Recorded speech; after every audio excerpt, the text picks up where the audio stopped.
Hi guys! So tingnan po natin ang ipapakita ngayon sa love reading ng collective.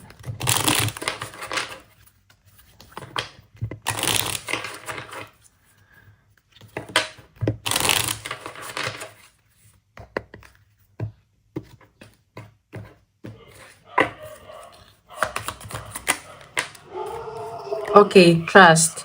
Sa nakikita ko dito, siguro sa connection nyo, may mga trust issues kayo or binibuild nyo yung trust sa isa't isa ng person nyo.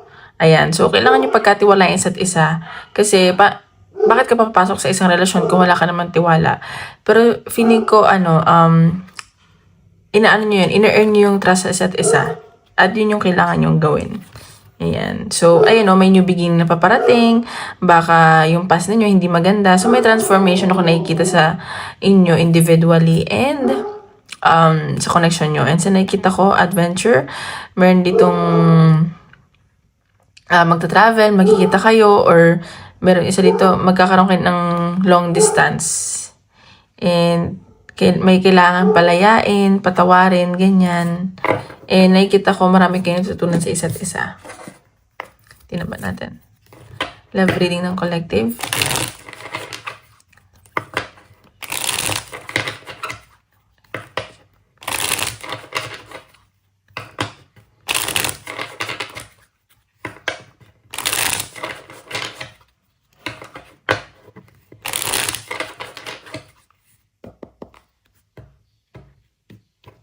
And guys, paalala lang po hindi po lahat ay makaka-resonate. So take what resonate and leave what doesn't.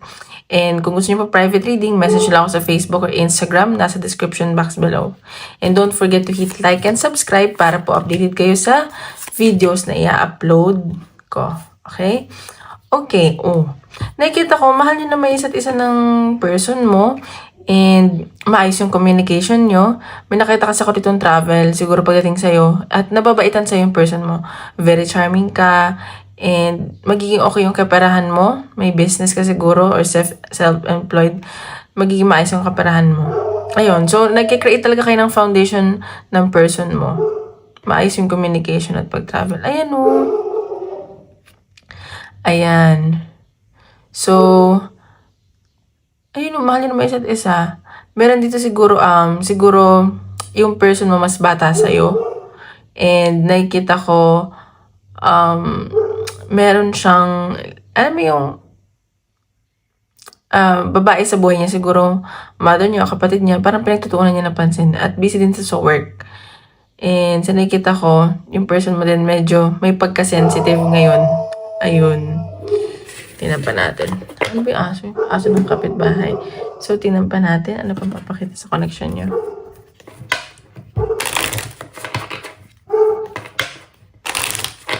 Love reading na. Collective.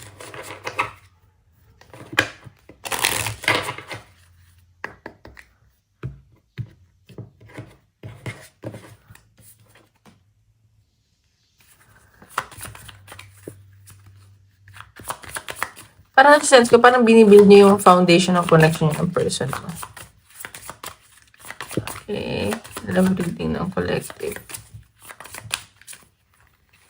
Pagtitibayin niyo. Ayan. So, mas bata nga sa'yo to. And sa nakikita ko nag-overthink tong taong to. And medyo innocent pa tong taong to kasi parang ngayon pala siya nagsisimula siguro sa career niya or sa buhay niya. Sa relasyon, ganyan. So, or kababata mo, nakilala mo siya before, ganyan.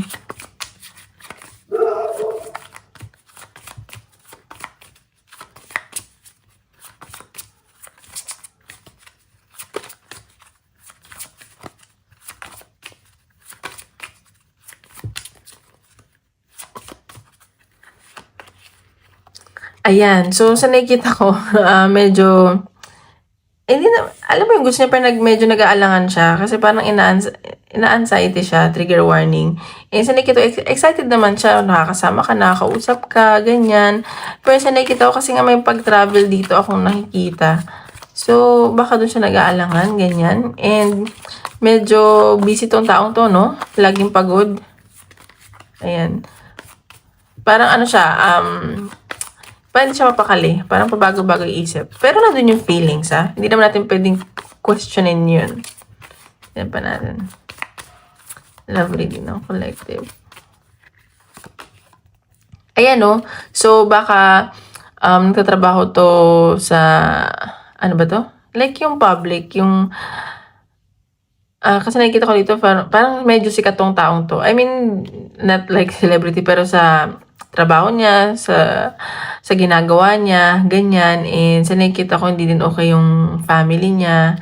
And parang siya yung nagiging support system ng family niya.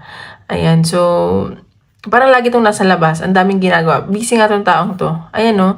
And sa nakikita ko, gusto niya kasi lumago yung pera niya. And gusto pa niyang matuto, kumita, ganyan. And may mga, siguro hindi siya sinasabi sa'yo, pero hindi yun dahil tinatago na parang white lies, ganun. And nakikita ko itong taong to, gusto pa niyang matuto sa buhay. Marami pa siyang gustong matutunan. Ganun. Sino pa natin? Hindi ng collective.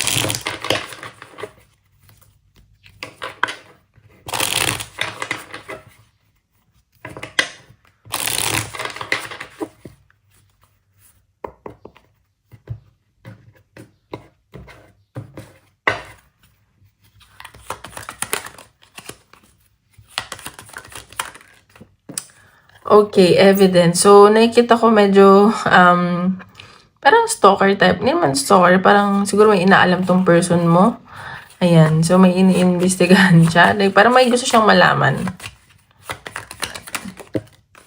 Ayan, so, iniisip-isip ka nito, nagdi-daydream siya. Siguro hindi lang sinasabi sa'yo. Eh, sa nakikita ko, parang, minsan nga nag-i-illusion na siya, ganyan. Gusto niya mag-travel, gusto niya mag-relax, kasama ka, ganyan. Iniisip niya yung connection niyo. Ayan, so, hindi siya okay financially. And sa nakikita ko, mabait yung taong to, pero hindi siya okay. Parang, siguro ikaw yung taong tumutulong sa kanya, nababaitan nga talaga siya sa'yo. Ayan, no? Pero ano to, masipag tong taong to, lahat gagawin niya, kahit anong challenges dumating sa kanya or sa connection nyo, gagawin niya. Yun nga lang, parang, sa commitment, pero nahihirapan pa siya. Kaya siguro gusto niya na magbuo yung foundation niyo. Pero nakikita ko, may feeling siya. Ayan, no? May onting ego. Ayan, so nag-iisipan kayo, nag-iistokan kayo. And baka hindi kayo magkasama ngayon. Ayan. Gusto pa natin.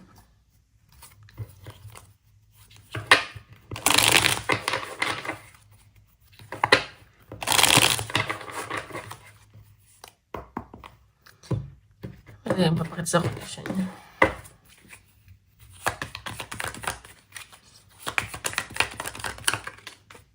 Okay, so itong taong to, nakikita ko nasa healing stage. Parang gusto niya magpahinga, sobrang, siguro grabe yung heartbreak nung nangyari sa kanya from the past. Ayun nun, nag-heal tong taong to. Siguro tinutulungan mo siya mag-heal. Natin. Ayan, no? So, medyo stricto lang siya and bossy type. Gusto niya siya yung masusunod. Matigas ang ulo, ganyan. Ayan. So, nakikita ko ganyan siya. Ayan, Ace of Wands. So, matalino tong taong to. Very passionate sa'yo. And willing siya maayos siya makipag-communicate actually. May emotional intelligence siya. And nakikita ko interesado siya sa'yo. Nag-iisip-isip to. And minamanifest ka niya. Ayan. So, pinagdadasal niya, yung connection nyo, kayong dalawa. Ayan, gusto niya ng new beginning. Ayaw niya ng laro-laro lang. Siguro, bigyan mo siya ng time and space. Okay? Tingnan pa natin, ano yung feelings at intentions niya sa'yo.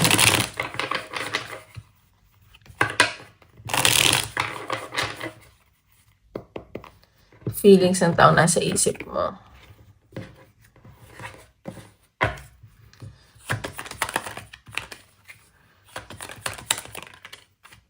Oh, nasasaktan siya. Ba't siya nasasaktan? Dahil ba LDR kayo? Tingnan natin. Kakarify natin yun.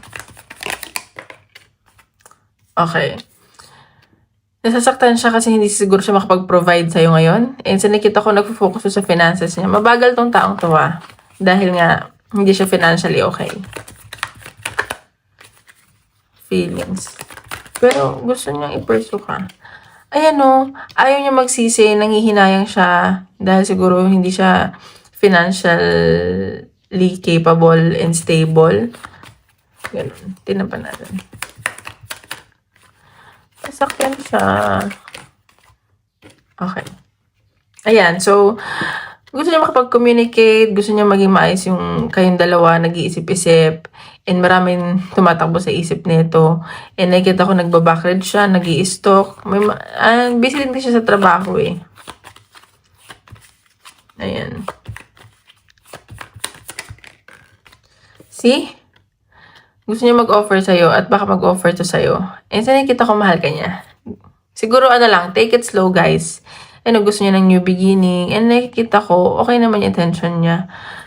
Pure naman. And gusto niya kasi mabilisan. So, tingnan niyo yung Venus sign ng partner niyo. Kasi, pag mag-ano kayo ng love reading sa natal chart, tingnan niyo yung Venus sign.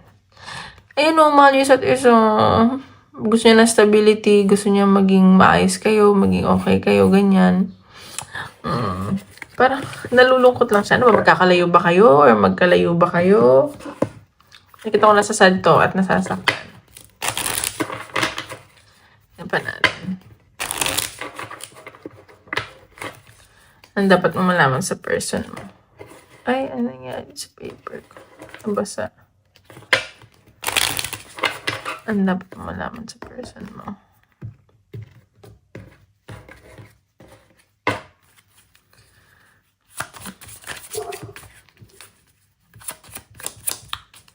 Ang dapat mo malaman. Ayan, so you will be traveling soon. So, iniisip niya siguro yung gusto niya mag-travel with you or may aalis nga dito. Ayan o. Baka yun yung dapat malaman sa kanya natin. Moving. So, ayan o, may pag-alis. Kaya siguro ito sasaktan. And sa nakikita ko, yun yung iniisip-isip niya ngayon. Alis ka ba or siya? Or gusto niya mag-travel together? Dapat malaman sa person mo. Mercury retrograde. So, siguro nag-meet kayo Mercury retrograde or this coming Mercury retrograde. So, may mga miscommunication lang. So, ano lang, tingnan nyo. Or may planet ba na naka-retrograde ngayon? And so, nakita, ayan o, magbe-message siya sa inyo, tatawag. Ayan, so, baka may kinaadikan lang to. Ayun, dapat malaman. Tingnan pa natin.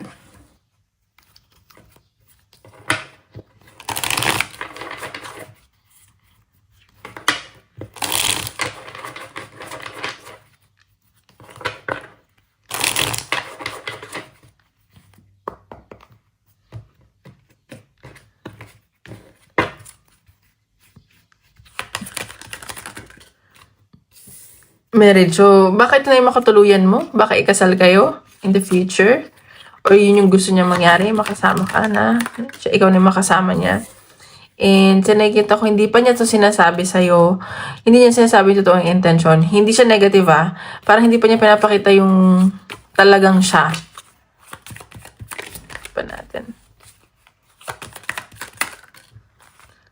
Ayan no. Baka nagtampuhan. So may reconciliation na magaganap. Ayan, so may mga gusto siyang sabihin sa'yo or magka-message kayo, magte-text siya sa'yo, ganyan. So, tingnan mo lang. Ayun no, soulmate daw kayo. Soulmate kayo, sabi ng cards. May competition. Siguro, sinasabi ko parents niya to or kapatid niya. Ayan. So, tingnan natin. Message niya sa'yo.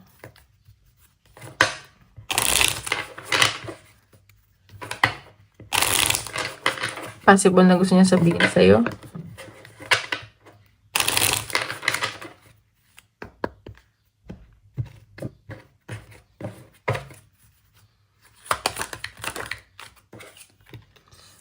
We need to let each other go. Ba't may ganun? Clarify natin. Dahil nga may aalis, ganun. Oops. You speak to me through music. So, ayan. Nakikinig siya ng music, inaalala ka niya, ganyan. I regret lying to you. So, baka nga, alam mo yung nagsimula kayo as like playful flirt, pero nagsisisi siya ngayon. Parang nagsinungaling siya. Kasi nga hindi siya okay, hindi siya available, ang dami niya responsibility, baka nga yung mother niya or yung kapatid niya. Ayan, so special ka sa kanya. Yun yung nasa sense ko. So, feeling ko family yung third party dito. Ang sumasagabal. Pero nakikita ko mahal niya kanya. At he or she is taking it slow. Yan nga, gusto niya bumuo ng foundation with you. Tingnan natin ano ang possible outcome. Ang connection niyo. Tingnan natin. Ito yung card.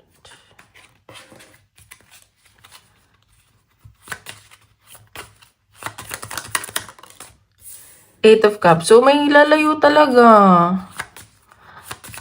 May aalis. Pero nakita ko travel to eh.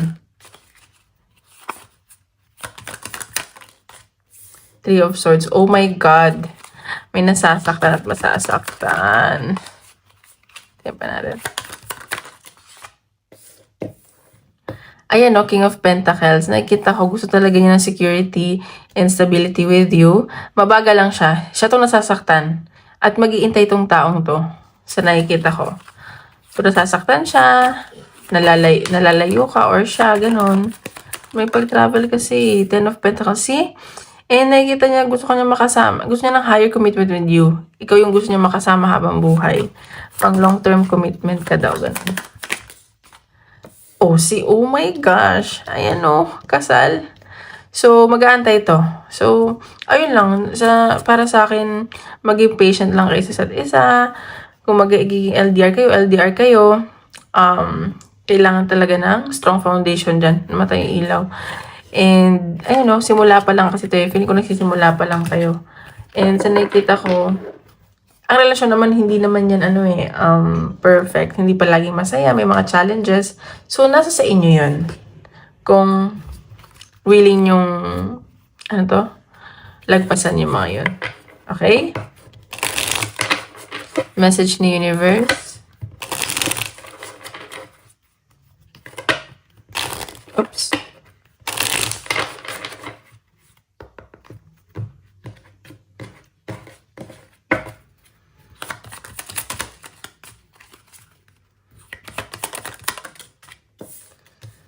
This situation is safe. So, nakikita ko may mga overthinking dito, pero safe naman dun yung situation. And you are bringing powerful emotions into this. So, parang ikaw yung mas strong sa inyong dalawa pagdating dito sa relationship. Parang mahina yung loob ng isa. Tignan natin. Message na Universe.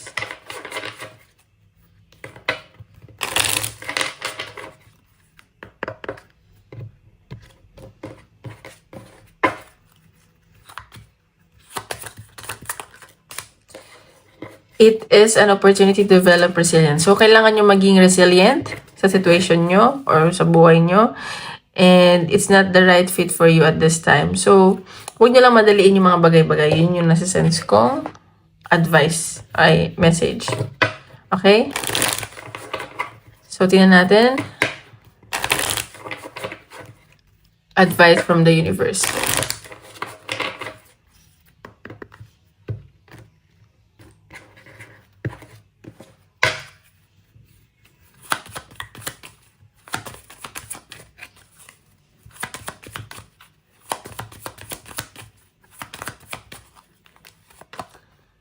You can be your own knight. So, ayan. So, sinasabi dito, hindi mo kailangan ng someone or mga tao na para maging patunayan yung sarili mo. And sa nakikita ko sa person mo, yun yung nakikita niya. Confident ka, kaya mong dalhin yung sarili mo. Ayan. So, yun na nasa sense ko. Okay, isip kayo question. Tingnan natin kung ano sasagot ng universe, okay? Isip kayo question.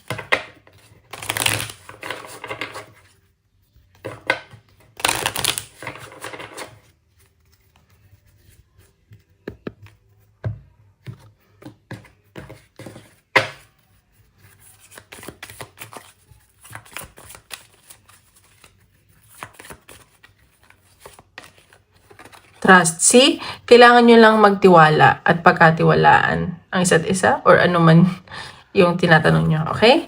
Maraming salamat po.